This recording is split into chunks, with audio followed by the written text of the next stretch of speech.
ಎಲ್ಲರಿಗೂ ನಮಸ್ಕಾರ. Welcome to back my video. ಬನ್ನಿ, ಇವತ್ತು ಧರ್ಮಸ್ಥಳದ ಬಗ್ಗೆ ಸಣ್ಣ ಮಾಹಿತಿಯನ್ನು ಹೇಳಿಬಿಡ್ತೀನಿ. ಮೊದಲು ಧರ್ಮಸ್ಥಳಕ್ಕೆ ಹೋದಾಗ ಯಾರ ದರ್ಶನ ಮಾಡಬೇಕು ಅಂತ ಸಾಮಾನ್ಯವಾಗಿ ಭಾಳ ಜನರಿಗೆ ಗೊತ್ತಿರೋಂಗಿಲ್ಲ. ಅದು ಮೊದಲು ನಾವು ಧರ್ಮಸ್ಥಳಕ್ಕೆ ಹೋದಾಗ ಮೊದಲು ಅಣ್ಣಪ್ಪ ಸ್ವಾಮಿಯ ದರ್ಶನವನ್ನು ಮಾಡಬೇಕಂತ ಪ್ರತೀತಿ ಐತಿ. ಇದಕ್ಕೆ ಕಾರಣ ಏನಂದರೆ, ಧರ್ಮಸ್ಥಳ ಮಂಜುನಾಥ ಸ್ವಾಮಿ ಧರ್ಮಸ್ಥಳದಲ್ಲಿ ಬಂದು ನೆಲೆಸೋಕ್ಕೆ ಮೇನ್ ಕಾರಣ ಅವರೇ ಲಿಂಗವನ್ನು ತಂದು ಪ್ರತಿಷ್ಠಾಪನೆ ಧರ್ಮಸ್ಥಳದಲ್ಲಿ ಮಾಡಿದ್ದರಿಂದ ಮಂಜುನಾಥ ಸ್ವಾಮಿ ಅಂತ ಹೆಸರು ಪ್ರಸಿದ್ಧಿಯಾಗಿತ್ತು. ಅದಕ್ಕೆ ಫಸ್ಟು ಧರ್ಮಸ್ಥಳ ಮಂಜುನಾಥ ಸ್ವಾಮಿ ಬಂದು ನೆಲೆಸೋಕ್ಕೆ ಕಾರಣೀಕರ್ತ ಯಾರು ಆದರು ಎಂದು ತಿಳಿದರೆ, ಮೊದಲು ಅಣ್ಣಪ್ಪ ಸ್ವಾಮಿ ಅವರಿಂದ ಧರ್ಮಸ್ಥಳಕ್ಕೆ ಶ್ರೀ ಮಂಜುನಾಥ ದರ್ಶನ ಆಗಮನವಾಯಿತು.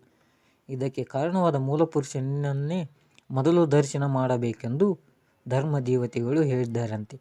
ಅದಕ್ಕೆ ಧರ್ಮಸ್ಥಳಕ್ಕೆ ಹೋದಾಗ ಮೊದಲು ಶ್ರೀ ಅಣ್ಣಪ್ಪ ಸ್ವಾಮಿಯವರ ದರ್ಶನವನ್ನು ಮಾಡಿಕೊಳ್ಳಿ. ಈ ದರ್ಶನವು ಪುರುಷರಿಗೆ ಮಾತ್ರ ಮೇಲೆ ಹೋಗಲಿಕ್ಕೆ ಸಾಧ್ಯ. ಮಹಿಳೆಯರಿಗೆ ತೆಳಗೆ ಇರುವ ಶ್ರೀ ಪಾದದ ಗುರುತಿನಿಗೆ ನಮಸ್ಕರಿಸಿ ಹೋಗಬೇಕು.